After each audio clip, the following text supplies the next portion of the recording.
Hello दोस्तों, UPSC निर्माण संस्था आदापुर में आप लोग का स्वागत है। मेरा नाम नेहा कुमारी है। आज 31 जुलाई 2023 का दिन है। आज की खबर में देखेंगे कि आज की खबर में देखने वाले हैं कि जो मणिपुर राज्य है, मणिपुर राज्य से मोदी सरकार के लिए अविश्वास प्रस्ताव लाया गया है। उसको यह खबर में आ गई है। खबर में देखेंगे कि अविश्वास प्रस्ताव क्या है। जो अविश्वास प्रस्ताव लाया गया है मणिपुर द्वारा, यह क्या है, इससे लाने से क्या होता है। फिर उसके बाद देखेंगे कि क्या सरकार को चिंतित होने चाहिए। जो अविश्वास प्रस्ताव लाया गया है, इससे सरकार को चिंतित होने चाहिए। फिर उसके बाद देखेंगे कि क्यों लाया जाता है अविश्वास प्रस्ताव।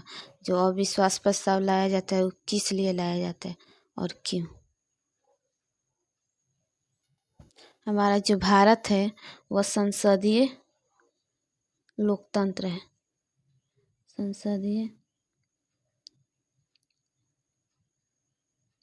संसदीय लोकतंत्र है।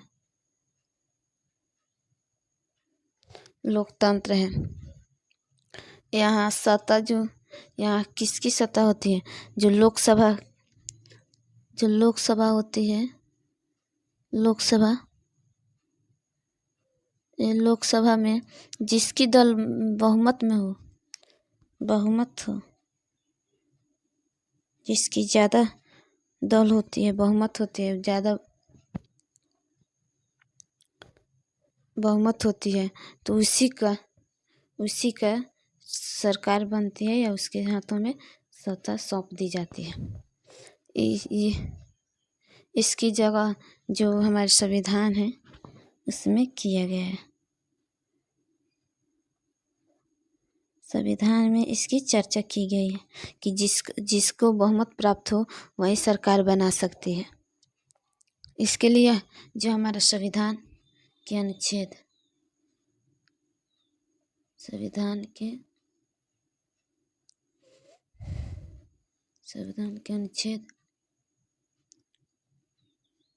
75 के 3 में कहा गया है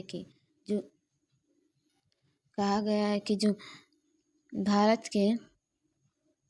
भारत के जो लोकसभा के मंत्रिपरिषद हैं, लोकसभा में मंत्रिपरिषद यानी कैबिनेट मंत्री के जितने भी सदस्य हैं वे सामूहिक तौर पर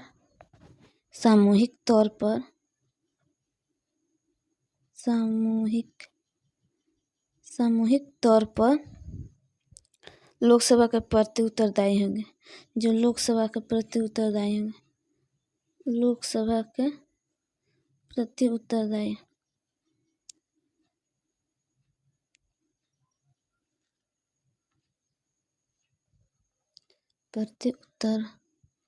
उत्तरदायी होंगे।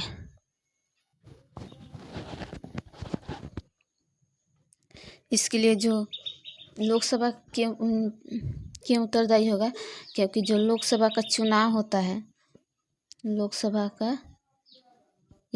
हो गया, इसके चुनाव में सभी क्षेत्र के प्रतिनिधि यहाँ पर जाते हैं और प्रत्यक्ष चुनाव करते हैं।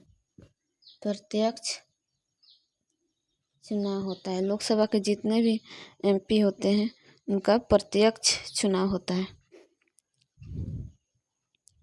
लेकिन वही थी राज्यसभा को इसके प्रति उत्तरदायी नहीं माना गया है। राज्यसभा को इसके प्रति उत्तरदायी नहीं माना गया है।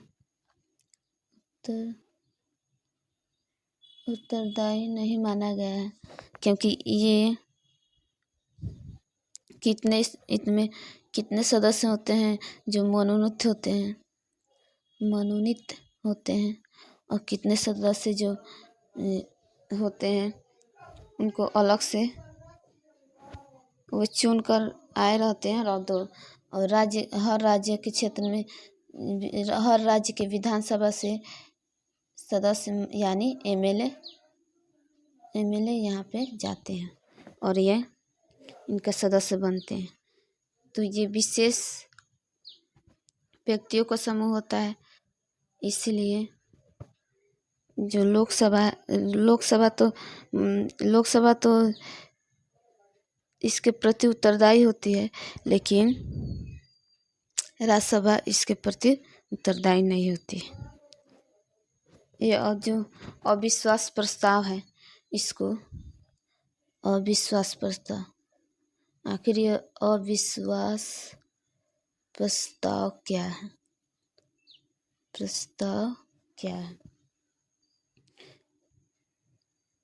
जो उत्तरदायी तो जो हमारे भारत के जो सरकार बने होते हैं, वे अपने कार्य के प्रति उत्तरदायी है कि नहीं, उत्तरदायी, इसके लिए यह प्रस्ताव लाया जाता है कि वह अपने उत्तरदायित्व को अच्छे से समझे और जो इनकी जो ये बहुमत सरकार बनाए हैं या नहीं बनाए हैं, इसके लिए यह परीक्षण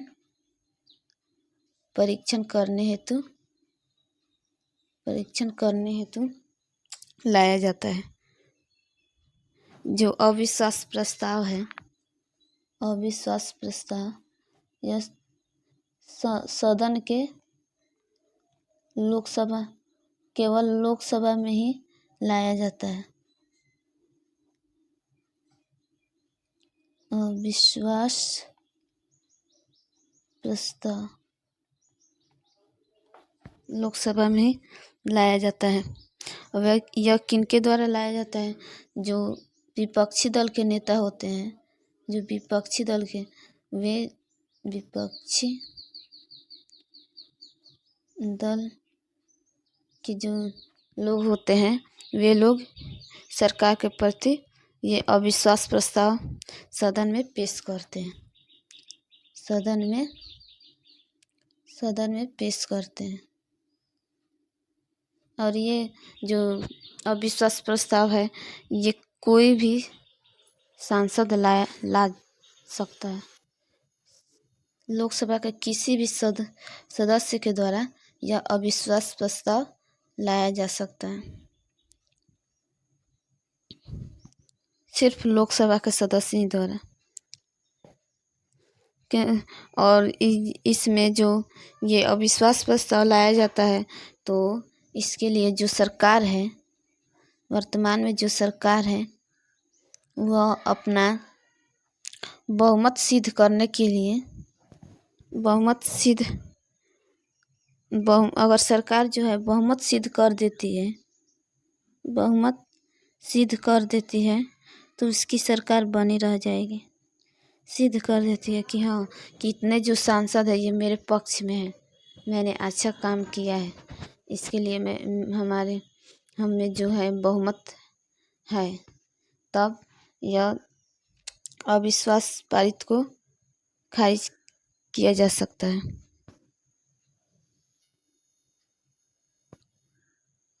लेकिन वही जो बहुमत नहीं सिद्ध हो पाता है, तो सरकार जो है उसको अपने पद से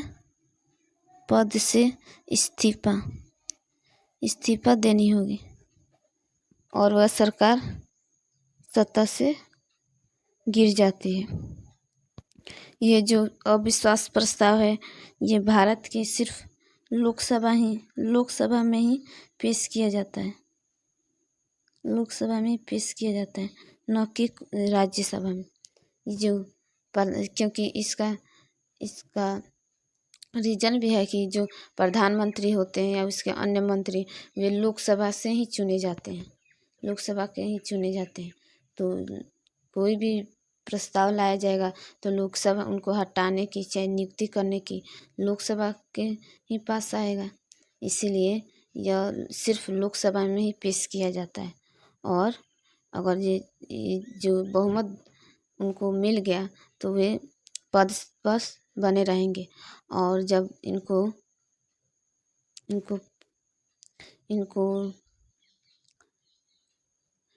बहुमत नहीं सिद्ध, इनसे जो बहुमत सिद्ध कराने की बात की गई है, तब ये बहुमत नहीं सिद्ध करा पाते हैं तो इनकी सत्ता गिर जाती है। जो भारत के लोकसभा में ही इसको पेश किया जाता है, लोकसभा में पेश किया जाता है। अगर इनमें कोई भी अविश्वास प्रस्ताव में अगर लोकसभा में 50 एमपी अगर इसके समर्थन में हो जाते हैं, समर्थन में जो अविश्वास प्रस्ताव लाया गया है उसके समर्थन में हो जाते हैं तो यह सरकार को सत्ता से हटनी होगी। जब ये प्रस्ताव पेश किया जाता है तो ये लोकसभा के अध्यक्ष के पास जाता है, अध्यक्ष के पास जाता है और वही उनके पास पेश किया जाता है और वे उस प्रस्ताव पर चर्चा करते हैं। जो अविश्वास प्रस्ताव लाया गया है उस पर चर्चा करते हैं और चर्चा जब करते हैं तब इसमें जो सरकार की कमियां होती हैं उनको बताया जाता है कि सरकार की ये कमियां हैं, वो कमियां हैं। सरकार की कमियों को दिखाया जाता है, कमियों को दिखाया जाता है। अगर तब सरकार को यह जवाब देना होगा, जो सरकार है उसको जवाब देना होगा। कौन? तो पीएम, जो भी प्रधानमंत्री है उनको यह जवाब देनी होती है और वे अपने जवाब में कहते हैं कि मैंने ये काम किया, वो काम किया, मैंने सड़क बनवाए, रोड, हॉस्पिटल बनवाए, स्कूल खुलवाए। ये सब उनके अपने अच्छे काम गिनवाने पड़ते हैं। तब वे अविश्वास प्रस्ताव पेश किया जाता है तब उसमें उनको बहुमत मिल जाता है। अगर अच्छे काम किए होते हैं तो उनको बहुमत मिल जाता है तो वे बहुमत मिल जाता है तो वे उनकी सरकार बनी की बनी रहती है। लेकिन वहीं जो अविश्वास प्रस्ताव लाया गया है उसमें उनको बहुमत नहीं मिल पाता है तो उनको सत्ता से हटनी होगी, सत्ता से हटना होगा और अपने पद त्याग करना होगा। अभी जो वर्तमान में है जो सरकार है, वर्तमान में भारत में जो सरकार है वह एनडीए की सरकार है,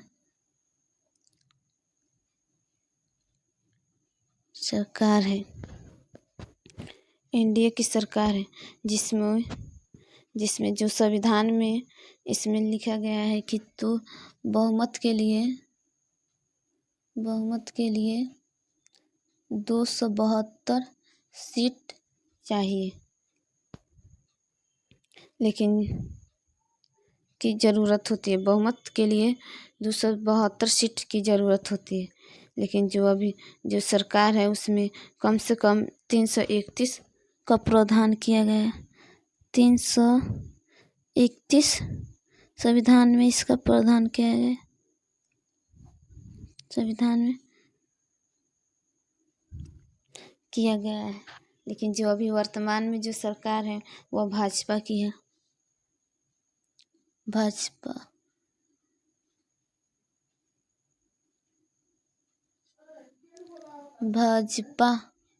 भाजपा की सरकार है जिसको लोकसभा में 303 सीटें मिली हैं, 330 सीटें यानी 303 सांसद हैं, 303 सांसद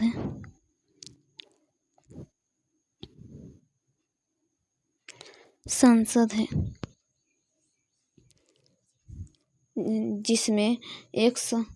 जिसमें गठबंधन में 144 सांसद है और तटस्थ जो हैं वे 70 लोग इसमें मौजूद हैं। 144 और 70 लोग मिलकर भाजपा की सरकार बनाए हुए हैं। जो अविश्वास, ये तो हो गया कि अभी वर्तमान में कितने सीटें हैं और कौन सी सरकार बनी हुई है। अब इसके अविश्वास प्रस्ताव के इतिहास को जानने की कोशिश करते हैं। जो 1963 में पंडित जवाहरलाल नेहरू के विपक्ष में एक अविश्वास प्रस्ताव लाने वाले व्यक्ति अविश्वास प्रस्ताव लाया गया है। ये जे.बी. कृपलानी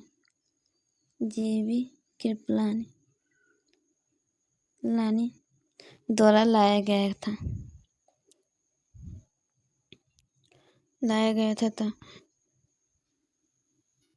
जो ये अविश्वास प्रस्ताव लाया गया था।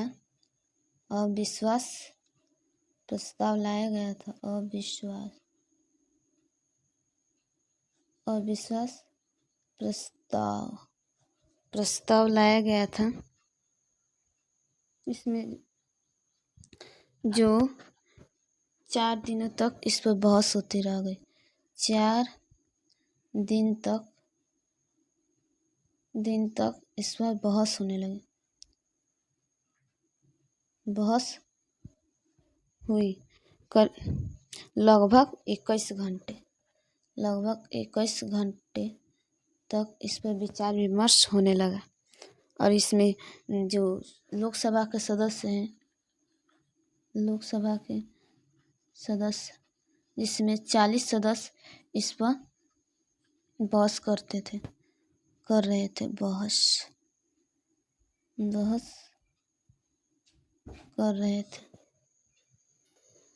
बहस कर रहे थे। इस पर उन्होंने ये विचार भी व्यक्त किया कि ये अविश्वास प्रस्ताव इसलिए लाया गया है क्योंकि सरकार अपने कार्य को अच्छी से कर सके। लेकिन जो हमारे भारत के लोकसभा में अभी तक 27 बार अविश्वास प्रस्ताव लाया गया है, जिसमें सबसे ज़्यादा जब इंदिरा गांधी की सरकार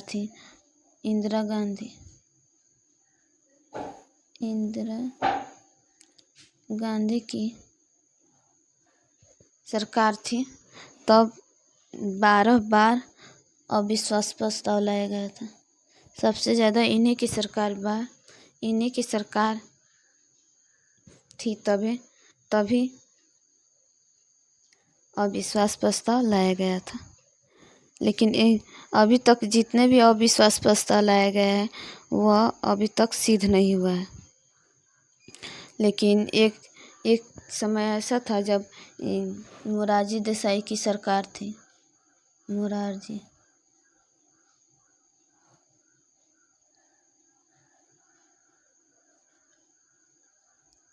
मोरारजी देसाई की सरकार थी।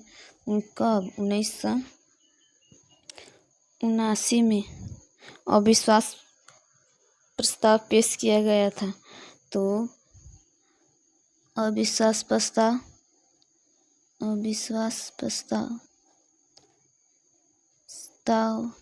पेश किया गया था। लेकिन उनको तो बहुमत की सरकार नहीं थी। वे गठबंधन की सरकार से सरकार बनाए थे। तो वे लोग, ऐसी स्थिति हो गई थी कि वे लोग अब मोरारजी देसाई के साथ नहीं देंगे। इसीलिए वह पहले ही अविश्वास प्रस्ताव पास होने से पहले ही वे अपने पद त्याग दिए।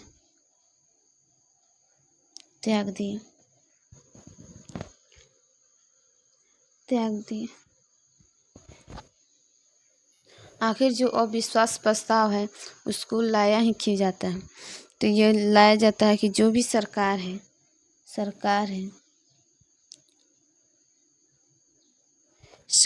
है उनके कोई भी मामला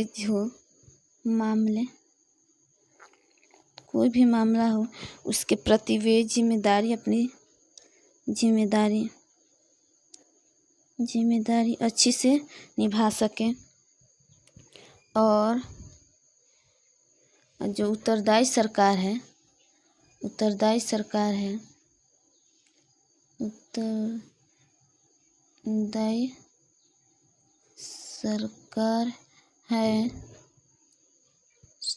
है उनका गठन किया जा सकता है, उनका गठन किया जाए। इसलिए अविश्वास प्रस्ताव लाया जाता है। और एक और बात, जो सरकार है वह निरंकुशता से बचा रहे। जो ये सरकार है निरंकुशता से बचा रहे, इसीलिए अविश्वास प्रस्ताव लाया जाता है। आज के लिए इतना ही, मिलते हैं अगले वीडियो में।